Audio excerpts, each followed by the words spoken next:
আমি আবারও চলে আসলাম তোমাদের ক্লাস 7 এর একটি প্যাসেজ আলোচনা করার জন্য। তোমাদের ইউনিট 4 এর নাম হচ্ছে people who make difference. People who make difference অর্থাৎ যে মানুষরা সমাজের মধ্যে একটা পরিবর্তন সাধন করে অথবা যাদের চিন্তা ভাবনা হচ্ছে অন্যদের থেকে আলাদা। এই ইউনিটটা অর্থাৎ এই অধ্যায়টার একটা লেসন আমরা পড়বো, যেটা হচ্ছে কি আমাদের লেসন 12। লেসন 12 এটার নাম হচ্ছে হসপিটাল উইন্ডো। হসপিটাল মানে তো আমরা জানি হাসপাতাল, উইন্ডো মানে হচ্ছে জানালা। হসপিটালের জানালা দিয়ে কি ঘটনা হয়েছে, কি ঘটনা আমরা দেখতে পাচ্ছি, সেটা নিয়ে একটু আমরা আলোচনা করার চেষ্টা করি। ওকে, তো সবাই আশা করি তোমরা বসে গিয়েছো খাতা কলম নিয়ে। ইম্পর্টেন্ট যে ওয়ার্ডগুলো বলবো অবশ্যই নোট ডাউন করবে এবং ট্রান্সলেশন যেটা আমরা করছি সেটার দিকে মনোযোগ দিয়ে একটু খেয়াল করবে। আর কোনো যদি প্রশ্ন থাকে তোমরা অবশ্যই কমেন্ট বক্সে লিখবে। আর তারপরেও যদি কোনো একটা জিনিস না বুঝো ক্লাসের ক্ষেত্রে রিওয়াইন্ড করে অর্থাৎ টেনে টেনে দেখার চেষ্টা করবে। So without further ado let's move forward to the topic. তাহলে আমাদের আজকে যে টপিকটা সেটা শুরু হচ্ছে এখান থেকে। বলতেছে to seek man were given the same room in a hospital.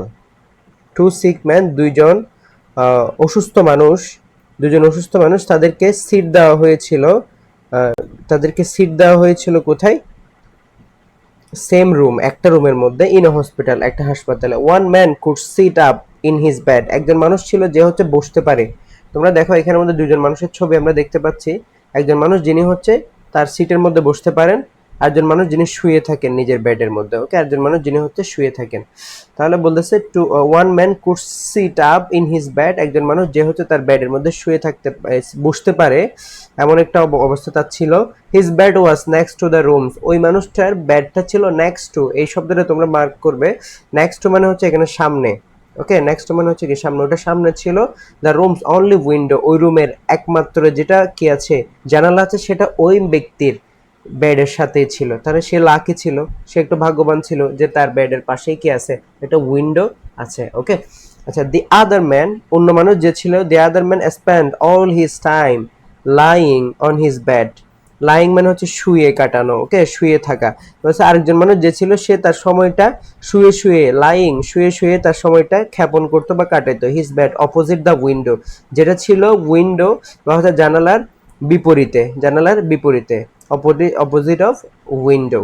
The man talked for hours almost every day, তারা হচ্ছে ঘন্টাকে ঘন্টা অর্থাৎ অনেকক্ষণ সময় ধরে, ফর আওয়ার্স অনেক সময় ধরে তারা কথা বলতো প্রত্যেক দিন, অলমোস্ট এভরি ডে প্রায় প্রত্যেক দিনই। Okay, they talked about their wifes, children, homes, their jobs and almost about everything. তারা কি কি নিয়ে কথা বলতো সেটা বলতেছে। দেখা গেলো সবগুলো প্লোরাল নাউন এখানের মধ্যে দিছে। ওয়াইফস, ওয়াইফ একটা তোমরা হয়তো শব্দ দেখেছো আগে, ওয়াইফ মানে হচ্ছে স্ত্রী। এটার প্লুরাল হচ্ছে ওয়াইফস। তারা একে অপরের তাদের সন্তান সন্ততি, স্ত্রী, ঘর, এগুলো নিয়ে কথা বলতো। চাইল্ড হচ্ছে সিঙ্গুলার, সেটাকে প্লুরাল করলে হয় চিলড্রেন। ওকে, তারপরে হোমের প্লুরাল করেছে homes, their jobs, almost about everything, প্রায় প্রত্যেকটা জিনিস নিয়ে তারা কথা বলতো। ওকে, এতটুকু পর্যন্ত আশা করি তোমরা বুঝতে পেরেছো। বলছে the man every afternoon the man in the bed by the window would sit up and talk to his roommate about all the things he could see outside the window. প্রত্যেকদিন বিকেলে, আফটারনুন মানে হচ্ছে কি বিকেল, নুন মানে হচ্ছে দুপুর, আর আফটার মানে হচ্ছে পরে, তাহলে দুপুরের পরে কি আসে, বিকেল, এই জন্য এটাকে বলে আফটারনুন। বলছে every afternoon the man in the bed by the window would sit up and talk to his roommate, সে তার রুমের যে একজন কে আছে তার সাথে বসবাসকারী আছে, রুমমেট আছে, তার সাথে সে কি করতো, কথা বলতো। অ্যাবাউট অল থিংস, সব কিছু নিয়ে সে কথা বলতো। হি কুড সি, যেগুলো সে দেখতে পেত, আউটসাইড দ্য উইন্ডো, জানালার বাইরে যাই সে দেখতো তার বর্ণনা সে দিত তার বন্ধুকে। The man on the other bed, বেডের অন্য পাশে যে ম্যানটা ছিল, যে হচ্ছে জানালার অপোজিটে যে ম্যানটা শুয়েছিল, সে হচ্ছে কি তার বন্ধু, যে বন্ধু এখানের মধ্যে বসেছিল বেডের মধ্যে, তার গল্পগুলো সে শুনতো। ওকে, তার গল্পগুলো সে শুনতো। এইগারলি শব্দটাকে তোমরা একটু মার্ক করবে। এইগারলি মানে হচ্ছে খুব ইচ্ছা নিয়ে, অনেক ইচ্ছার সাথে সে কি করলো, ওয়েট করতো। Eagerly waited for this speaking and listening time, okay, তাহলে তার কথাগুলো খুব মনোযোগ দিয়ে সে শুনতো এবং এটা নিয়ে অধীর আগ্রহে সে বসে থাকতো, লিসনিং টাইম, এবং যখন সে শুনতো খুব মনোযোগ দিয়ে শুনতো।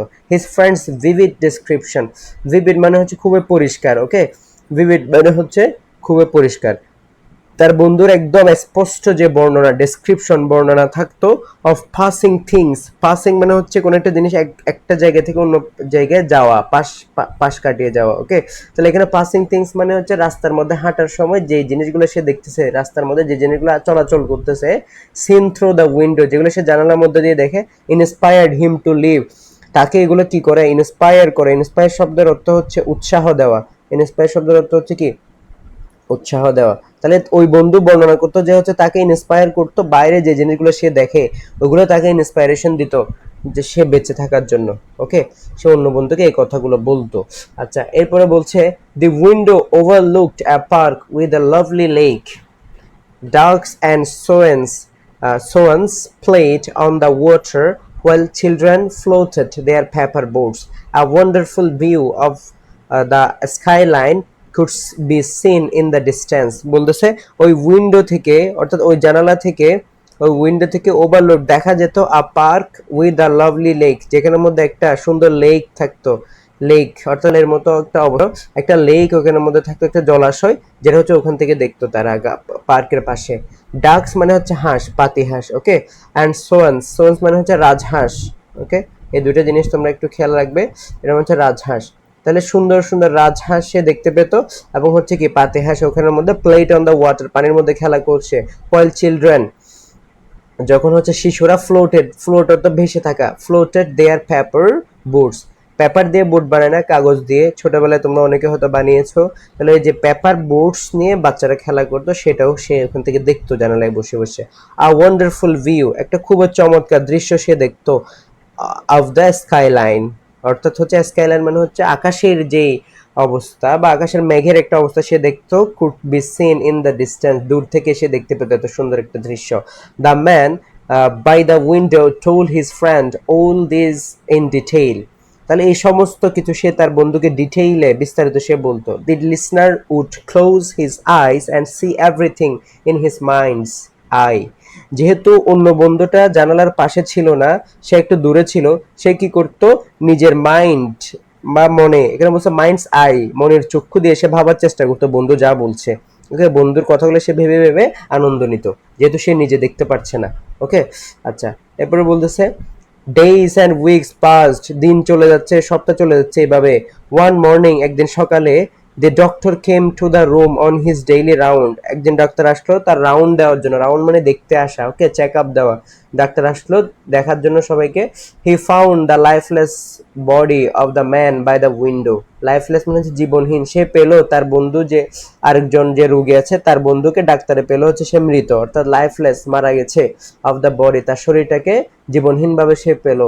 হি ডাইড পিসফুলি, সে আনন্দের সাথে মারা গেল, ইন হিজ স্লিপ, তার ঘুমের মধ্যে সে মারা গেছে। The doctor made all the arrangements, arrangement মানে হচ্ছে ব্যবস্থাপত্র, ব্যবস্থা করা, ওকে। মৃত্যুর পরে একটা শ্রাদ্ধের ব্যবস্থা করতে হয়, বলতেছে ডাক্তারের সকল ধরনের অ্যারেঞ্জমেন্টস করেছে to take the body away, যাতে ওই মৃত শরীরটাকে, ওই মরদেহটাকে ওখান থেকে নিতে পারে, ওকে।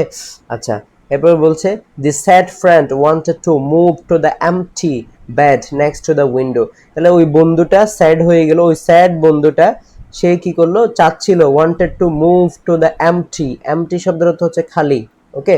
এমটি শব্দের অর্থ হচ্ছে খালি, বেড, যেহেতু ওই বেডটা খালি হয়ে গেছে, তার বন্ধু মারা গেছে, সে চাচ্ছিল ওই বেডে ট্রান্সফার হওয়ার জন্য, নেক্সট টু দ্য উইন্ডো, যেটা হচ্ছে কি ওই উইন্ডোর পাশে ছিল, ওই বেডে সে এখন নিজে যেতে চাচ্ছে।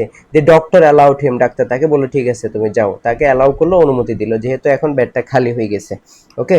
আচ্ছা, এরপরে কি লার্নিং আমরা এখান থেকে পাচ্ছি সেটাকে একটু খেয়াল করি। বলা আছে অন হিজ নিউ বেড, এই নতুন বেডে সে খুঁজে পেল, on his new bed the man painfully propped himself up, সে দুঃখের সহিত একটা জিনিস আবিষ্কার করলো, সেটা হচ্ছে কি, বলতেছে he was very excited, painfully propped him up, he was very excited, he slowly look through the window, সে হচ্ছে কি করলো, সে অনেক আগ্রহী ছিল, অনেক এক্সাইটেড ছিল, অধীর আগ্রহী সে ছিল। হি স্লোলি লুকড, সে আস্তে আস্তে তাকাইলো, থ্রু দ্য উইন্ডো, থ্রু মানে হচ্ছে মধ্য দিয়ে, okay, through the window to see the real world outside, বাইরের পৃথিবীটা কত সুন্দর সেটা দেখার জন্য সে একটু বাইরের দিকে তাকাইলো। হোয়াট ডিড হি সি, সে কি দেখলো? ওকে, সো সে কি দেখলো সেটা একটু আমরা দেখি। বলতেছে the window was just faced a blank wall. Okay, তো বলতেছে সে তো ভাবছিল হচ্ছে কি তার বন্ধু তাকে যা যা বলছে, তার বন্ধু যা যা তাকে বলছে সেটা হচ্ছে কি সে মনে করেছে সত্য, কিন্তু সে ওখানের মধ্যে যাওয়ার পর দেখতেছে ওখানে একটা খালি ব্ল্যাঙ্ক ওয়াল।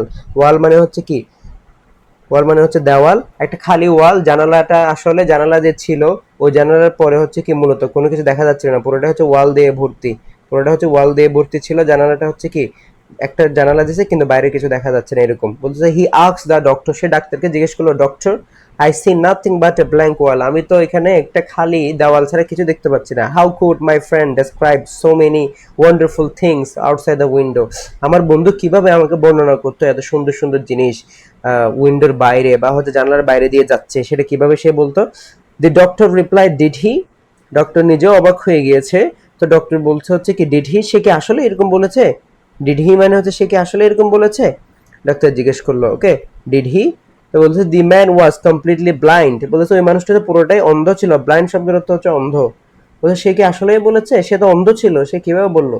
ওকে, তাহলে এই যে এখান থেকে আমরা যে লার্নিংটা শিখতে পাচ্ছি সেটা হচ্ছে ওই বন্ধু কিন্তু চোখে দেখতো না, চোখে না দেখার পরেও তার বন্ধুকে নিয়ে সে হচ্ছে কি তার বন্ধুকে আনন্দ দেওয়ার জন্য, তার বন্ধুকে ইন্সপায়ার বা উৎসাহিত করার জন্য সে বিভিন্ন ধরনের কথাগুলো বলতো এবং নিজেকেও এটার মাধ্যমে সে সজীব রাখতো বা নিজেকেও সে এটার মাধ্যমে ইতিবাচক পজিটিভ রাখতো। অর্থাৎ এই প্যাসেজের মূল লার্নিং হচ্ছে আমরা চাইলে আমাদের চিন্তার জগৎকে এক্সপান্ড করে আমরা আমাদের মনের জগতের মধ্যে অনেক কিছু ভাবতে পারি, অনেক কিছু কল্পনা করতে পারি, অনেক পজিটিভ থাকতে পারি।